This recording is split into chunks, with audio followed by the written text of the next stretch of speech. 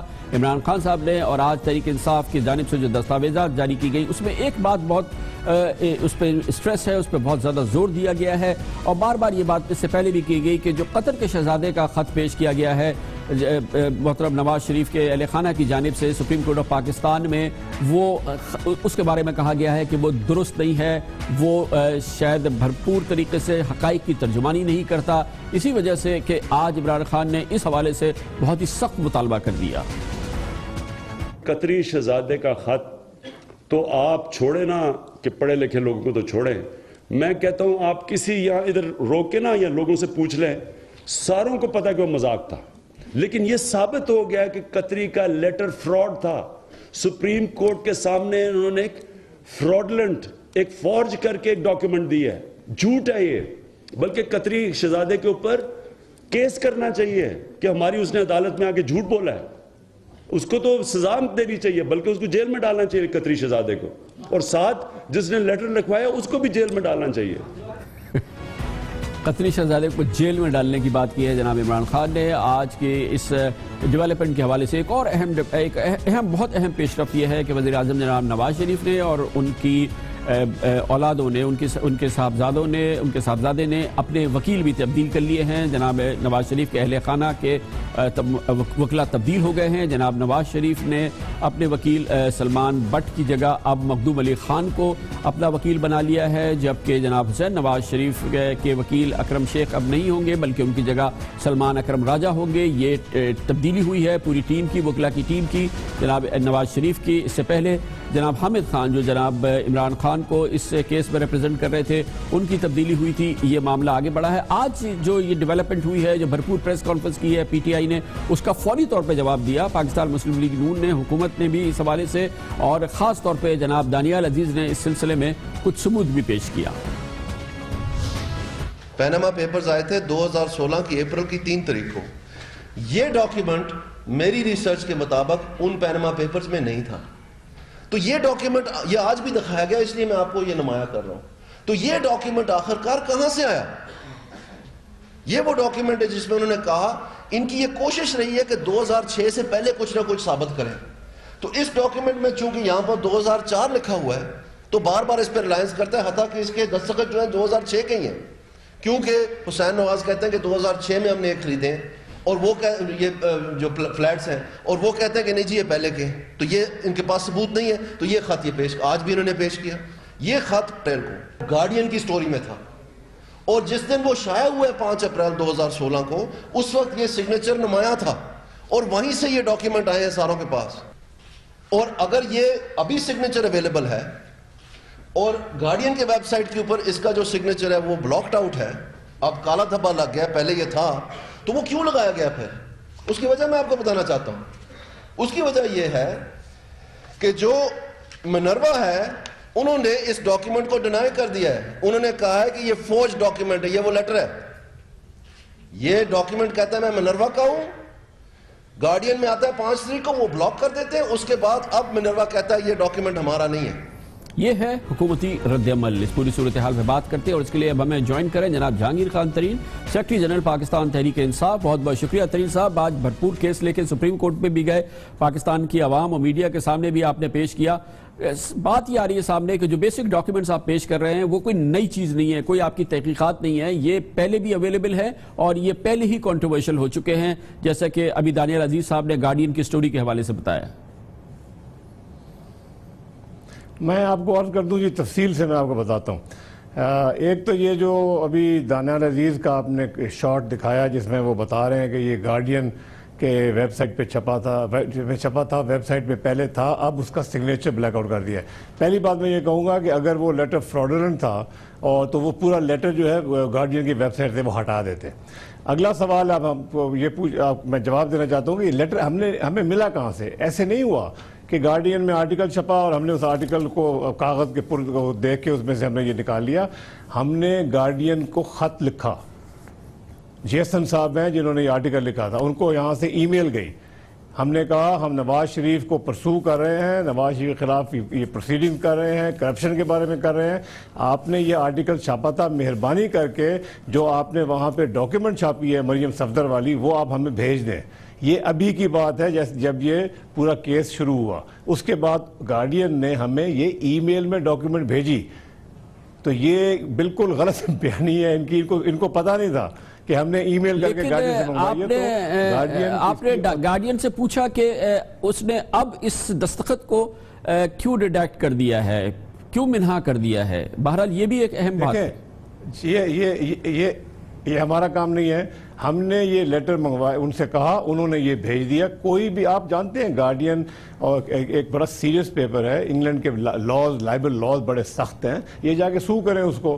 مگر اگر یہ فراڈلنٹ ہوتا، انہوں نے شور مچایا ہوگا تو انہوں نے کوئی سگنیچر کے اوپر کیا، مجھے نہیں پتا کیا کیا، مگر ہمیں انہوں نے مکمل لیٹر ود سگنیچر بھیجا. اس کا ریکارڈ موجود ہے اور یہ ریکارڈ آج ہم نے ریلیز بھی کیا ہے اور یہ مختلف چینل پہ چلا بھی ہے.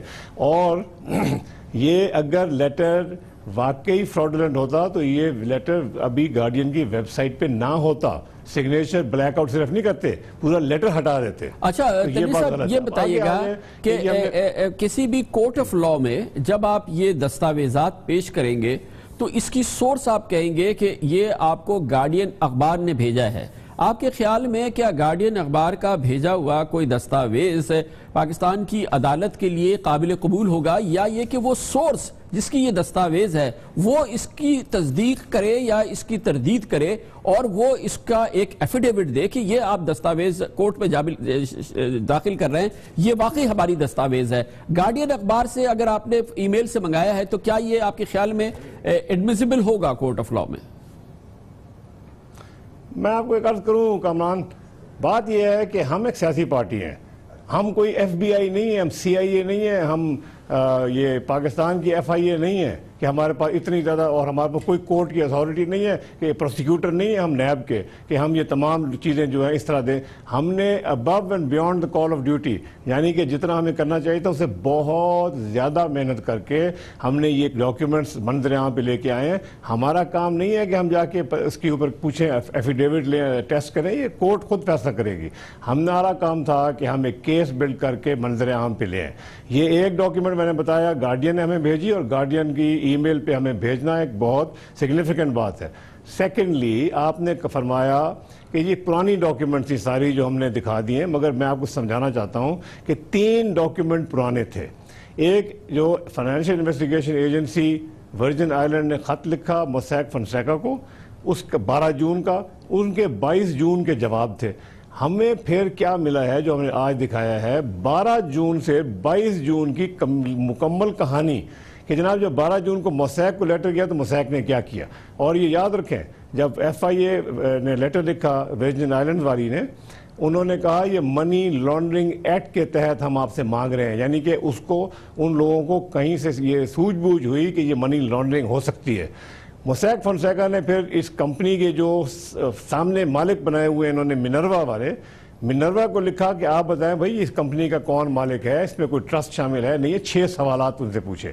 ان کے سوالوں کے جواب میں منروا نے لکھا کہ جی اس کی الٹیمیٹ، پہلے یہ کہا کہ جی کوئی ٹرسٹ انوالو نہیں ہے، کہ اس کمپنی کوئی ٹرسٹ کے نیچے کام نہیں کری. تو یہ ان کا جو جھوٹ تھا کہ یہ ٹرسٹ بنایا ہوا ہے وہ ختم ہو گیا، وہ پکڑا گیا.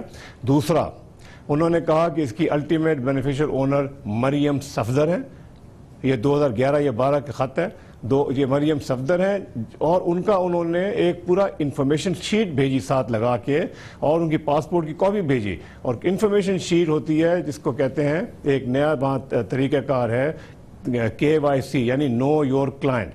اب منی لانڈرنگ ایکٹ کے تحت تمام بینکوں کو اکاؤنٹ کھولنے سے پہلے ان کو یا کمپنی کی یہ منروا کی رول پلے کرنے سے پہلے ان کو پتہ کرنا پڑتا ہے کہ یہ کلائنٹ کون ہے، اس کا فائنینشیل ریکارڈ کیا ہے. بالکل ٹھیک ہے طریق صاحب، بالکل صحیح. یہ آپ نے پورا تھریڈ دیا ہے، یہ پورا ای میل کا ایک تھریڈ دیا ہے جس میں کہ وہ پورا تھریڈ ہے، بالکل ٹھیک ہے.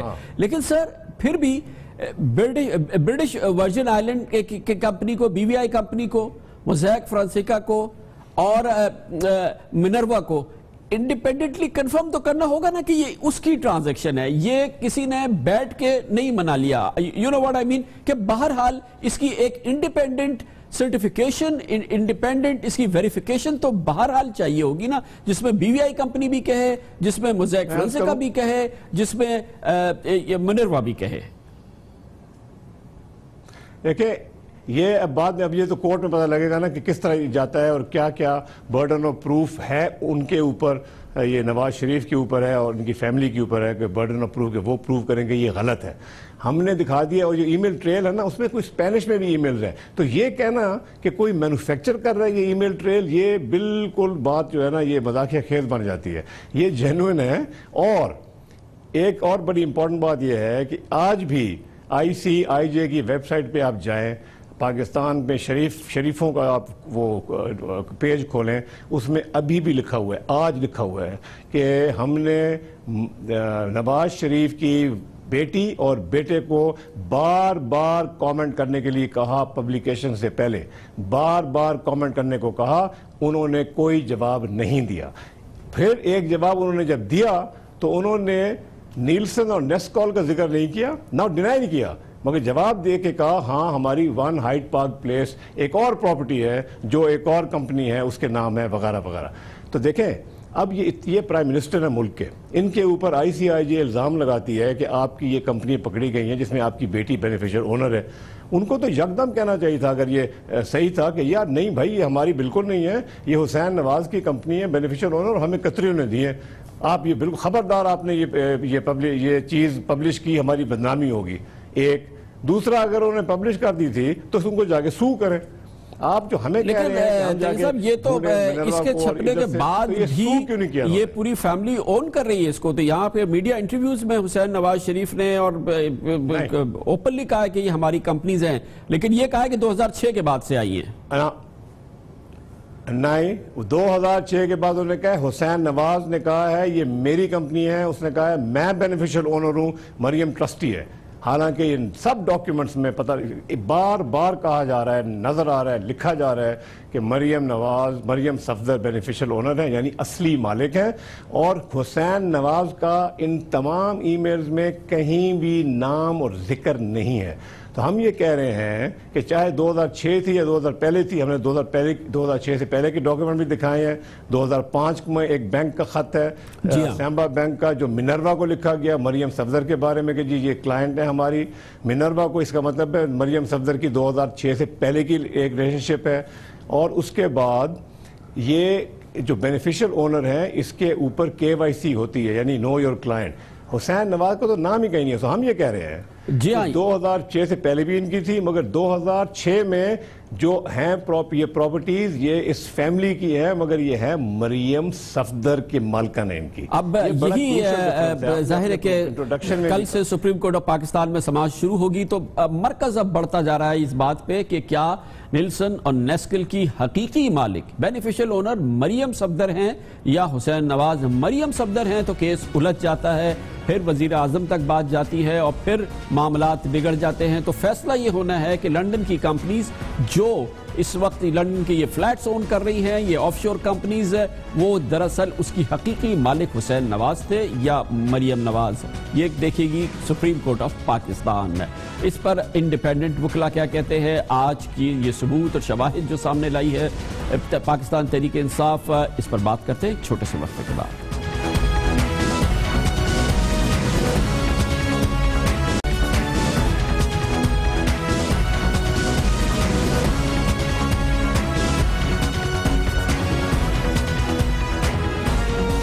Welcome back. Supreme court of Pakistan کی نو تشکیل شدہ 4 رکنی بینچ کل سے پاناما کیس کی سماعت پھر شروع کرے گی, اور پھر سے یہ فوکس ہوگا پاناما کیس. سپریم کورٹ میں اس کی سماعت, اس حوالے سے آج پاکستان تحریک انصاف نے کہا کہ اس نے نئے ثبوت سپریم کورٹ آف پاکستان میں جمع کرائے ہیں, اور وہ کہتی ہے کہ یہ فیصلہ کن ثبوت ہے جو اس نے سپریم کورٹ آف پاکستان میں جمع کرا دیا ہے. دوسری جانب وزیر اعظم نواز شریف اور ان کے بچوں نے پاناما کیس میں وکلا تبدیل کرنے کی درخواست سپریم کورٹ میں دائر کر دی ہے. پوری ٹیم تبدیل کر رہے ہیں وزیر اعظم جناب نواز شریف اور ان کے اہل خانہ. وزیر اعظم نواز شریف کی پیروی اب جناب سلمان اسلم بٹ کے بجائے مخدوم علی خان کریں گے۔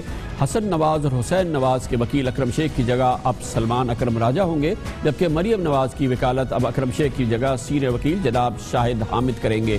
اس پوری ڈیولپمنٹ میں اور دوسری جانب تحریک انصاف کی جانب سے نئی دستاویزات سپریم کورٹ میں جمع کرانا، اس کیس کی سمت کیا ہے، اس پر بات کرنے کے لیے ہمارے ساتھ موجود ہے پاکستان کے ممتاز سینئر ماہر قانون جناب عابد حسن منٹو۔ بہت شکریہ منٹو صاحب۔ اگر کوئی کلائنٹ اپنے یا کلائنٹس اپنی پوری لیگل ٹیم کو چینج کر دے اور یکسر تبدیل کر دے تو ایک چیز تو واضح ہے کہ اس کی سیٹسفیکشن نہیں ہو رہی اپنی لیگل ٹیم سے، جیسے کہ پرائم منسٹر اور ان کی پوری فیملی نے بڑی ٹاپ لائرز تھے مگر ان سب کو انہوں نے تبدیل کر دیا کل کی سماعت سے پہلے۔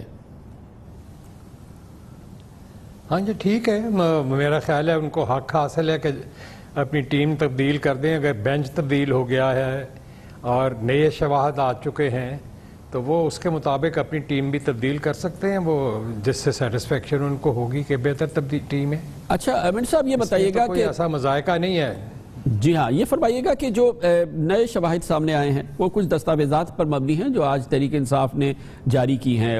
ابھی ہماری بات ہو رہی جہانگیر ترین صاحب نے سے، انہوں نے کہا کہ ہم نے ای میل کا تھریڈ دکھایا جس کا بنیادی مقصد یہ ہے کہ ان آف شور کمپنیز کی جو کہ اس وقت فوکس ہے جن پہ، جو کہ اون کرتی ہیں مے فیئر کے فلیٹس، اس کی حقیقی مالک محترمہ مریم نواز شریف ہیں۔ یہ دستاویزات ہیں۔ آپ ہی بتائیے گا کہ سپریم کورٹ آف پاکستان کا کتنا فوکس ہوگا اس قسم کے دستاویزات اور اس کی صحت کی تصدیق کرنے کے حوالے سے؟ کیا پورا کوئی انڈیپینڈنٹ میکینزم بنے گا؟ عدالت کیسے ان کو ٹریٹ کر سکتی ہے؟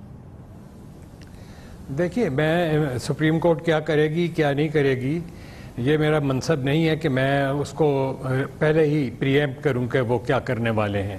نیا بینچ ہے، وہ اپنے طور طریقے متعین کریں گے۔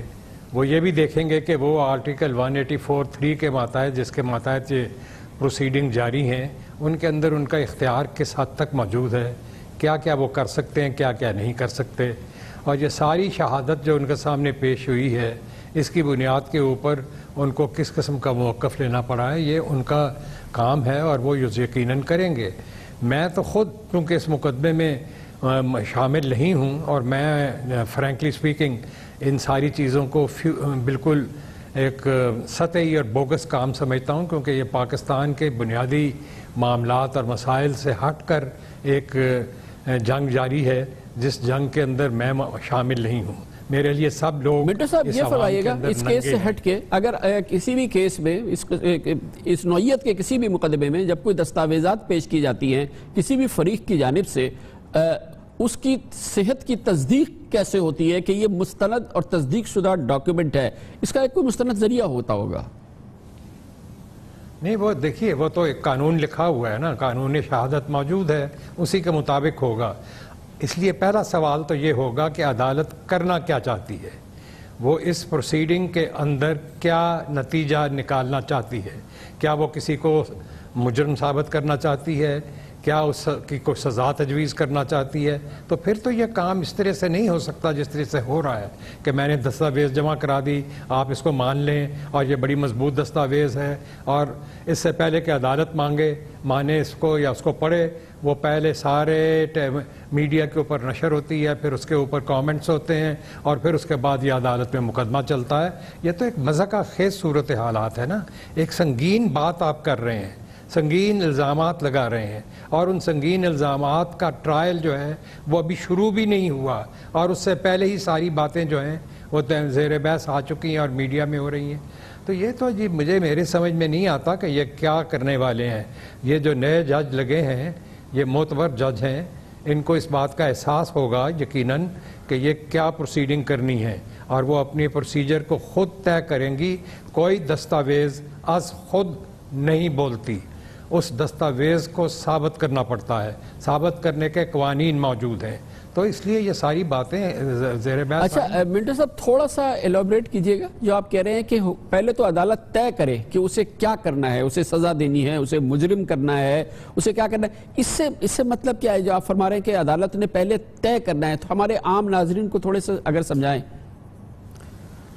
دیکھیں، ایک عام مقدمہ جب چلتا ہے تو کسی فوجداری عدالت میں تو ایک الزام لگایا جاتا ہے، اس الزام کی بنیاد کے اوپر کوئی چارج شیٹ لگتی ہے، اس چارج شیٹ کے جواب میں ملزم کو اپنا ڈیفینس پیش کرنا ہوتا ہے، اور پروسیکیوٹر جو ہے وہ اس چارج کے حمایت میں اپنی ایویڈنس پیش کرتا ہے۔ یہاں تو کوئی چارج وارج نہیں ہے، یہ تو ایک کسی نے بیان دے دیا اور اس کی بنیاد کے اوپر یہ مقدمہ شروع ہو گیا، اور پروسیڈنگز جو ہیں وہ کسی ٹرائل کورٹ میں نہیں ہو رہی، وہ پاکستان کی سب سے بڑی عدالت کے ججوں کے سامنے ہو رہی ہیں۔ آخر وہ جج جو ہیں کیا وہ آخری فیصلہ کر دیں گی؟ اس کی اپیل کہاں کرے گا ملزم جس کے اوپر یہ ساری بات ہے؟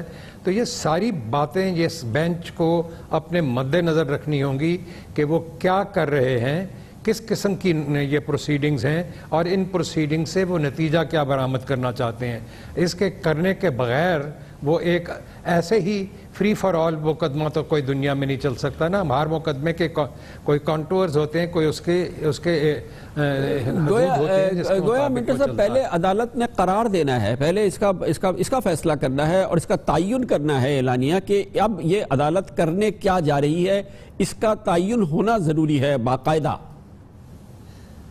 یہ میرے نقطہ نظر کے مطابق یہ ضروری ہے، عدالت علل اعلان کرے یا عدالت آپس میں طے کرے کہ ہم نے کیا کرنا ہے، کیا پروسیڈنگز ہوں گی، کیا پروسیجر ہوگا، اور جو ایویڈنس آن ریکارڈ آئی ہے جو زیادہ تر دستاویزات کے اوپر مبنی ہے، ان دستاویزات کی حیثیت کیا ہے، ان کو ثابت کرنے کی ضرورت ہے نہیں ہے، اور ثابت کرنا ہے تو پھر ثابت کیسے کیا جائے گا، وہ پروسیکیوٹر کی دستاویزات ہوں یا ڈیفینس کی دستاویزات ہوں، یہ کچھ طے ہوگا نا۔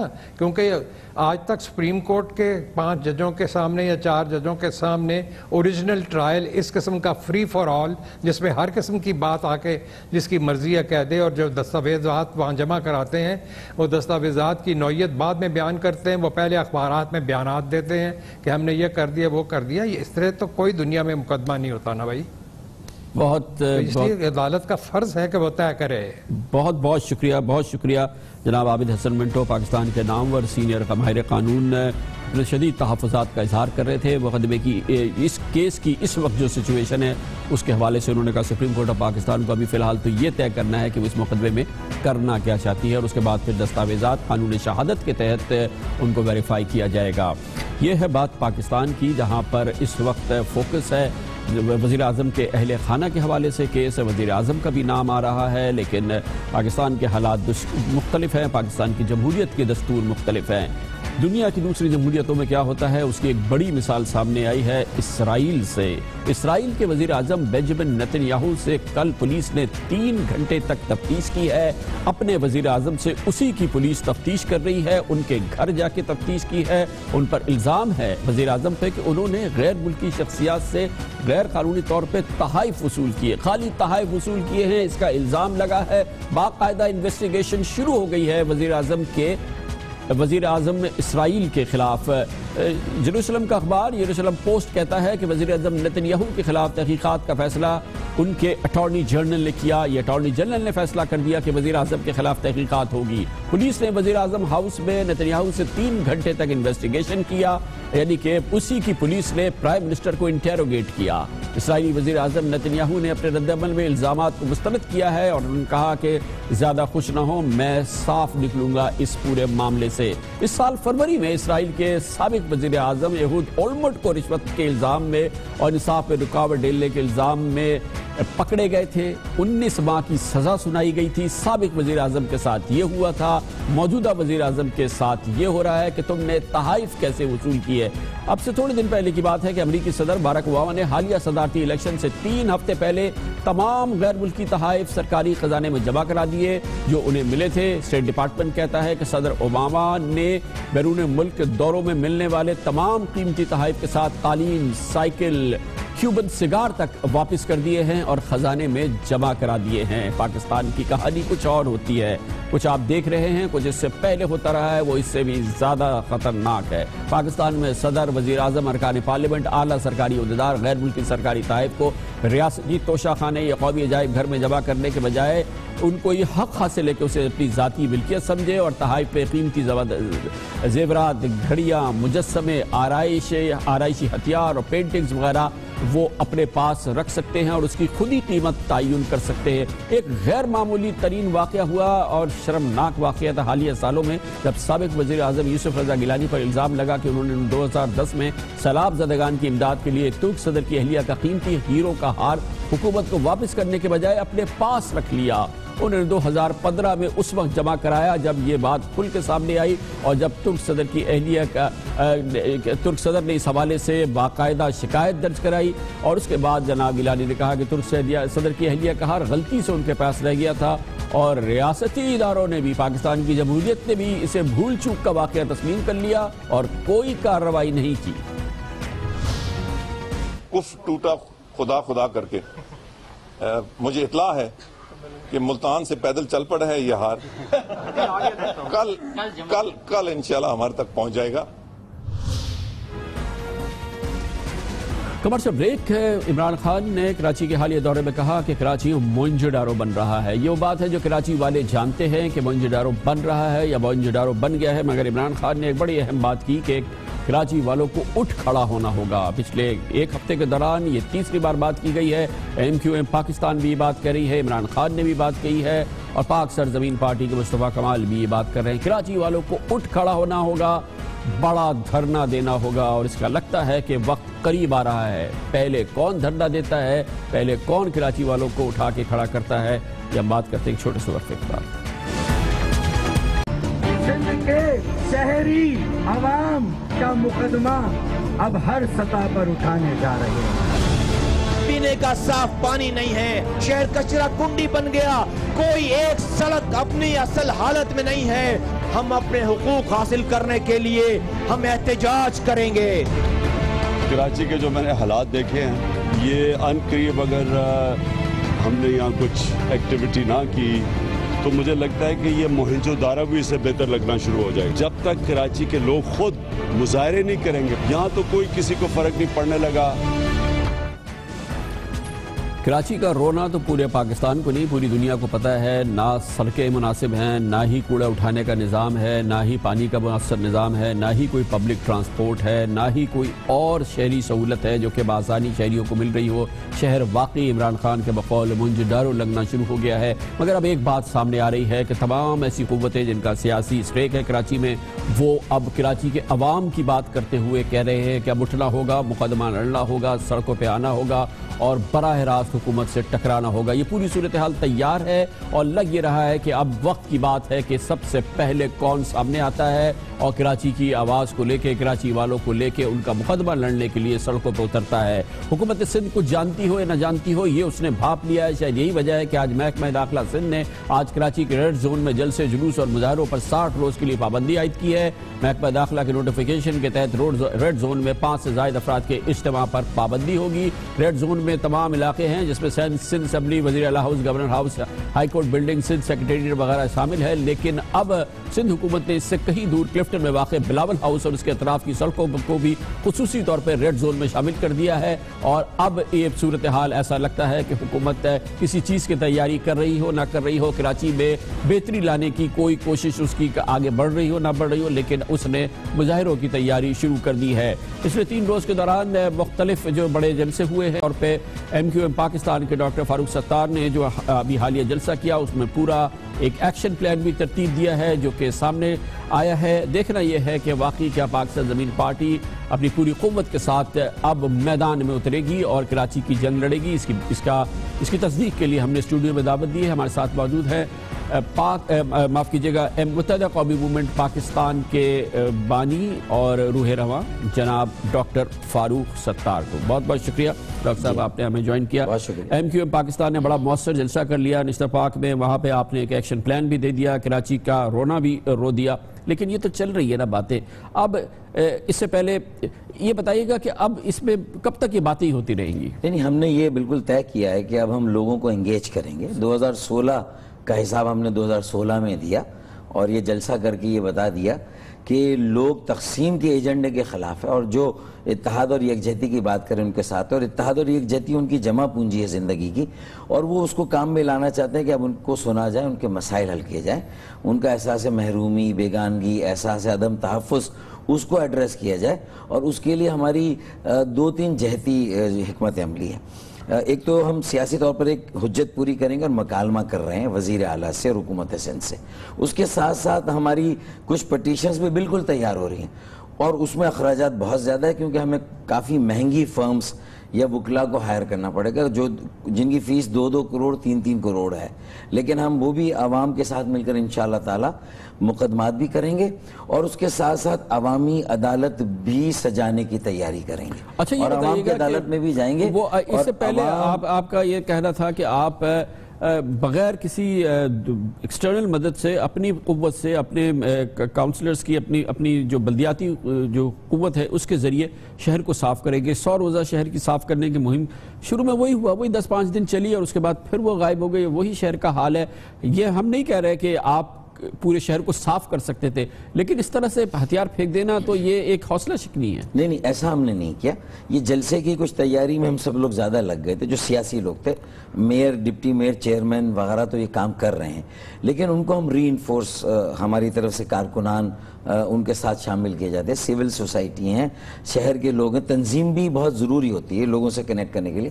تو آپ یہ دیکھیں گا 2-4 روز میں یہ مارچ 15 تک کا پروگرام ہے ہمارا 100 دن کا، ہم نے 1 دسمبر کو شروع کیا تھا، تو مارچ 15 تک 20 یوسیز کو ہم ماڈل یوسیز بنا کر آپ کے سامنے رکھ دیں گے کہ یہ ہماری بساط میں تھا، یہ ہمارے بس میں تھا، یہ وسائل تھے، یہ اختیار تھا، ہم نے کر کے دیا۔ سالڈ ویسٹ مینجمنٹ بورڈ ہمیں لینا ہوگا، بڑی کچرا گاڑیاں ساری حکومت سندھ کے پاس ہے، کیوں؟ اس کا کوئی منطق نہیں بنتی اس کی۔ پھر KDA، MDA، LDA وہ بھی بچا کچھ ہے، جو زمینوں سے جو ریونیو آتا تھا وہ بھی حکومت سندھ نے لے لیا۔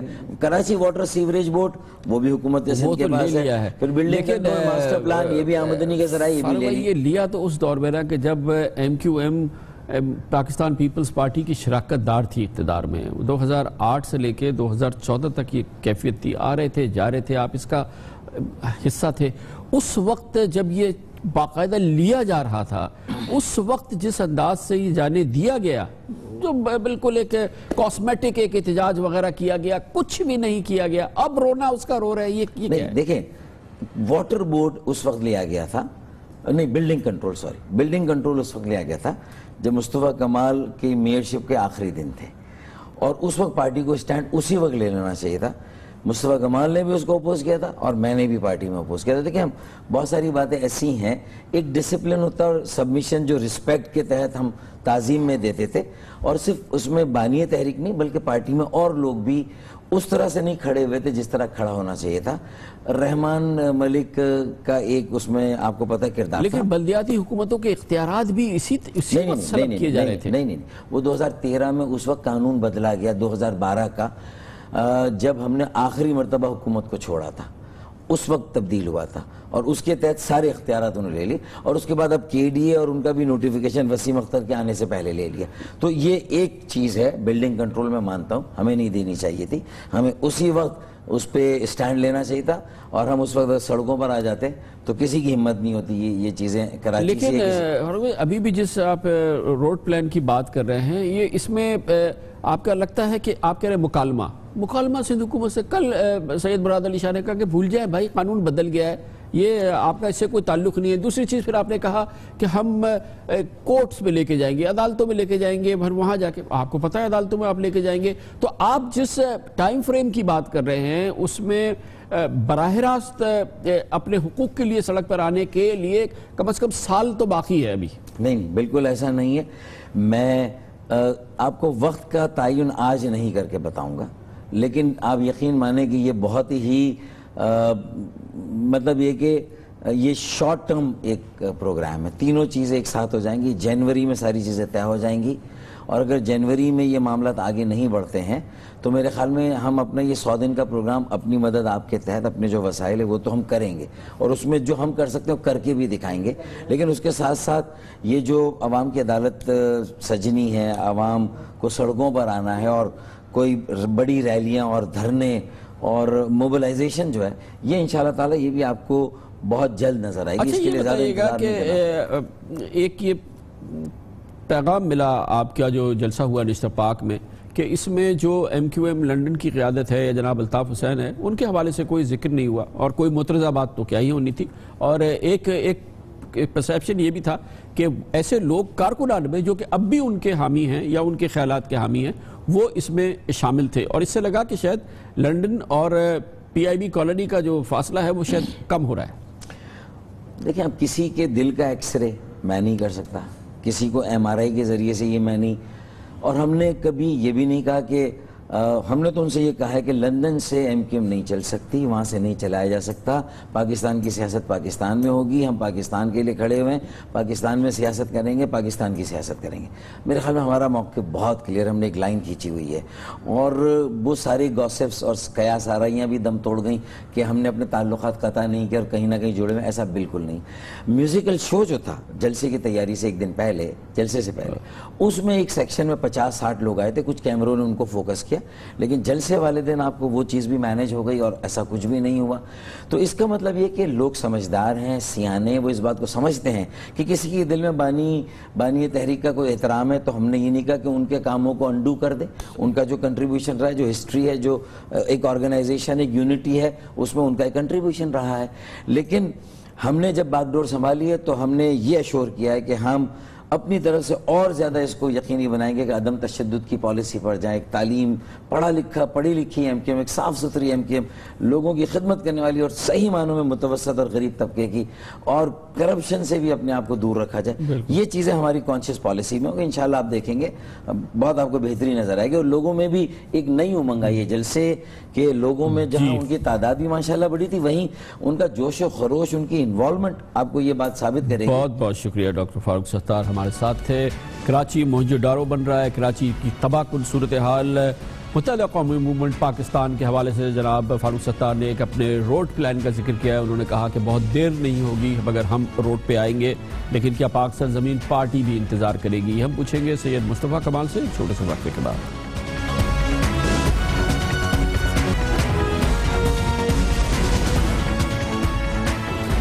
عمران خان کہتے ہیں کراچی موہنجو-ڈارو بن رہا ہے، کراچی والے اٹھ کھڑے ہوں۔ متحدہ قومی موومنٹ پاکستان کہتی ہے، اب اس سے تھوڑی دیر قبل ڈاکٹر فاروق ستار ہمارے اسی پروگرام میں کہہ رہے تھے کہ وہ اب کراچی کا مقدمہ لے کے کراچی کے عوام کے پاس جانے والے ہیں۔ پاک سرزمین پارٹی کہتی ہے کہ وہ فیصلہ کن کارروائی کر رہی ہے۔ وہ فیصلہ کن کارروائی کیا ہو سکتی ہے، یہ ہم پوچھیں گے۔ ہمارے ساتھ موجود ہیں پاک سرزمین پارٹی کے چیئرمین جناب سید مصطفیٰ کمال۔ بہت بہت شکریہ مصطفیٰ کمال صاحب۔ کراچی موہنجو-ڈارو بن رہا ہے، کراچی تباہ ہو رہا ہے، کراچی کے حقوق کو، اس کے اداروں کو چھین لیا گیا ہے، یہ ہم باتیں سب سے سن رہے ہیں، عمران خان سے لے کے فاروق ستار تک یہ باتیں کر رہے ہیں۔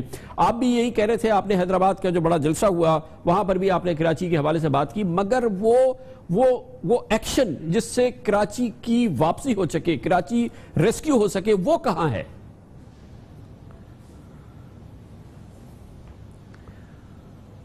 کانوی، آپ کی آواز بہت ڈسٹورٹڈ آ رہی ہے، لیکن میں جو کچھ سمجھ پایا ہوں میں اس کا جواب دیتا ہوں کہ دیکھیے، میری پارٹی اقتدار میں نہیں ہے، نہ میرے پاس ایم این اے، ایم پی اے، سینیٹر، منسٹر ناظم ہیں یہاں پہ، نہ میری پارٹی جو ہے وہ کوئی 30 سالہ پرانی پارٹی ہے۔ ہم نے تو یہ جو لوگ ابھی دعوے کر رہے ہیں، جو لوگ آپ کو بتا رہے ہیں، ان کی ان تمام حرکتوں کو دیکھ کر ہی تو یہ کام شروع کیا، ورنہ تو ہمیں کام کرنے کی ضرورت ہی نہیں تھی۔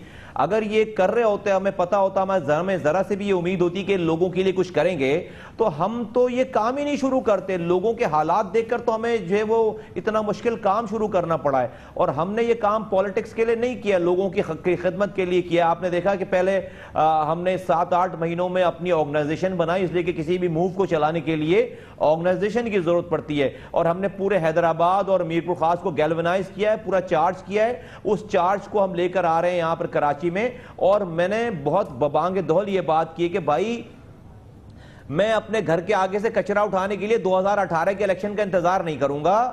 میرے بچوں کو پینے کا صاف پانی چاہیے، اس کے لیے میں 2018 کا انتظار نہیں کروں گا۔ اسپتالوں میں دوائی چاہیے، اسکول میں تعلیم چاہیے، بجلی چاہیے، مجھے سڑکیں بنی ہوئی چاہیے، میں اس کے لیے 2018 کے الیکشن کا انتظار نہیں کروں گا۔ یہ کوئی ناجائز غیر آئینی بات نہیں ہے۔ ہم لوگوں کو 29 جنوری کی ہم نے ڈیٹ دی ہے، کراچی پورا باہر نکلے گا، ہم وہاں پر اس مقدمے کو رکھیں گے، اور اسی دن ٹائم ڈیٹ دیں گے اقتدار میں بیٹھے ہوئے لوگوں کے گھروں پہ دروازوں کو نوک کریں گے کامران بھائی کہ ہمارا حق ہمیں دو ہر حال میں ابھی مصطفیٰ اقبال صاحب، کیونکہ یہی بات ابھی سامنے آ رہی ہے کہ عمران خان صاحب نے یہ کہا ضرور کہ کراچی کو اب اٹھ کھڑا ہونا ہوگا، مگر یہ کہہ کے وہ چلے گئے۔ فاروق ستار صاحب کہتے ہیں کہ وہ ابھی مکالمہ کر رہے ہیں سندھ کے وزیر اعلیٰ سے، پھر مقدمہ تیار کر رہے ہیں، 2-2 کروڑوں کے وکیل کر رہے ہیں، لے کے جائیں گے۔ آپ کو کیا لگتا ہے کہ ابھی کیا واقعی ان راستوں سے کراچی کے مسئلے کے جو کہ یہ مسائل ہیں یہ حل ہو سکتے ہیں؟ بالکل حل ہو سکتے ہیں قانون بھائی، بالکل حل ہو سکتے ہیں۔ جو مینڈیٹ ان کے پاس تھا یہ کراچی کے پورے پاکستان کے مسائل کو حل کر سکتے تھے۔ کراچی کے 85 کراچی شہر جیسے 85% مینڈیٹ ان کے پاس ہے 30 سالوں سے۔ اس کے بعد جو ہے حیدرآباد کا 100% مینڈیٹ ہے۔ یہ اپنی سیٹیں چھوڑنے کے لیے تو تیار ہوں۔ ایک دن یہ لات ماریں، روڈوں پہ آئیں، کروڑوں لوگ ان کے ساتھ نکلیں گے، کون سی حکومت ان کی بات؟ یہ یہاں سے کراچی کیا یہ خیبر پختونخوا کے بھی مسائل حل کرا سکتے ہیں ادھر ہی کراچی میں بیٹھ کر، کیا بات کرتے ہیں؟ قانون میں یہ مینڈیٹ ہونا، میں دیکھتا ہوں پاکستان پھر جو ہے وہ کون سا حکمران پاکستان میں غلط کام کرتا ہے، ناجائز بات نہیں کریں گے، لیکن بھائی پینے کے پانی کے صاف پانی سے مجھے کون مانگنے سے روک سکتا ہے؟ 6 منزل سے لوگ جو ہے وہ پینشن نہ ملنے پر چھلانگ لگا رہے ہیں، خودکشی کر رہے ہیں بزرگ یہاں پر۔ سٹی گورنمنٹ کوئی آسمان پہ کیسے نہیں جا کے سٹی گورنمنٹ کے آگے کھڑے ہو سکتے؟ وزیر اعلیٰ کیسے کام کر سکتا ہے یہاں پہ؟ لوگ مر رہے ہیں قانون بھائی، یہ کوئی وکیل کرنے کی بات ہے اس کے اندر؟ یہ کوئی مذاکرات ہونے کی بات ہے اس کے اندر؟ مجھے پینے کے پانی کے لیے مجھے مذاکرات کرنے پڑیں گے جن کے پاس 30 سالوں سے اختیارات ہیں، M P M N As minister رہے، ساری ان 14 سالوں سے ان کا گورنر بیٹھا رہا ہے۔ یہ چند دنوں میں ہوں گے یہ مسئلہ، یہ ایک دفعہ لوگ جمع ہو جائیں، ایک دفعہ لوگ جھنڈے کے نیچے آ جائیں، ہم نے کال دی ہے، پورا کراچی باہر آئے گا، آپ دیکھیے گا اس کے بعد جو ہے وہ کیا ہوتا ہے، یہاں پہ سارے مسائل حل ہوں گے۔ آپ کے خیال میں یہ پبلک پروٹیسٹ سے، عوامی دباؤ سے یہ کوڑے کے ڈھیر صاف ہوں گے، یہ سڑکیں بنیں گی، یہ اسپتالوں میں دوائیں آئیں گی، یہ اجڑے ہوئے پارک آباد ہو جائیں گے؟ یہ تو ایسا لگتا ہے دہائیوں کا کام ہے۔ کامران بھائی کراچی ہمیں جب پتہ نہیں تھا نا کراچی بنے گا کیسے، لٹرلی نہیں پتا تھا، تو 4 سالوں میں اجڑا ہوا تباہ ہوا کراچی بن گیا۔ ابھی تو ہمیں پتہ ہے کہ کراچی ہم نے اپنے ہاتھوں سے کراچی بنایا ہے، یہ 6 مہینے کا بھی کام نہیں ہے۔ آپ رات سے شروع تو کریں، صبح سے تبدیلی آنا شروع ہو جائے گی۔ اور بھائی جب آپ نے ہر فائل پہ پیسے کمانے ہیں، آپ نے کچرا اٹھانے پہ پیسے کمانے ہیں، آپ نے پانی کے ٹینکر پہ پیسے کمانے ہیں، آپ نے پارکوں کی مٹی پہ پیسے کمانے ہیں، فور گاڈ سیک، آپ نے جو ہے وہ کیا بولوں میں ابھی، ابھی شرم آتی ہے مجھے یہاں پر بات کرتے ہوئے۔ یہ لوگ اس لیے استعفے نہیں دے رہے کہ ان کو لوگوں کی خدمت کرنی ہے جو ان کے قائد مانگ رہے ہیں، بھائی اس لیے استعفے نہیں دے رہے ان کو اپنے بنائے ہوئے مالوں کو اور آگے بچانا ہے اور آگے بنانا ہے۔ اور جو استعفے مانگ رہے ہیں صاحب وہ اس لیے مانگ رہے ہیں کہ ان کے لوگوں نے خدمت کی، ان لوگوں نے خدمت نہیں کی اس لیے وہ استعفے، بھائی ان کو خدا ماننا بند کر دیا۔ یہ پارٹنرز ان کرائم ہے، یہ ان کا ٹائم ختم ہو گیا۔ لوگ یہ اسی طرح لالی پاپ، یہ اتنے بیگیجز ہیں ان کے اوپر، یہ کسی حکومت کے آگے کھڑے ہی نہیں ہو سکتے۔ ان کے 2 گن مین صبح اٹھائیں گے یہ پیروں پہ پڑ جائیں گے۔ یہ مسائل کا حل نہیں ہے کراچی کا۔ ہم اسی لیے تو ہم اترے ہیں، ورنہ ہمیں ضرورت کیا تھی کام بھائی سارے کام کرنے کی؟ ہم نے کوئی جلسے تقریر یا ٹاک شو میں بیٹھنے کے لیے ہم نے کام شروع کیا ہے، لوگوں کے مسائل کو حل کرنے کے لیے کہا، اور تمام بلا رنگ نسل زبان کی تفریق کے کراچی کی حق کا ہر زبان بولنے والا نکلے گا آدمی باہر، آپ دیکھیے گا، اور ان کو پتا ہے کہ ہم لوگ کون لوگ ہیں، ہماری کریڈیبلٹی کیا ہے، اور آپ دیکھیں گے کیسے مسائل حل نہیں ہوتے، ہوں گے مسائل حل، نہیں مسائل حل ہوں گے زیادہ چھوڑ دیں گے کام، ہم لوگ چھوڑ دیں گے، پھر بیکار اگر ہم لوگوں کی خدمت نہیں کر سکے پھر بیکار ہے دکان کو چلانا۔ بہت بہت شکریہ۔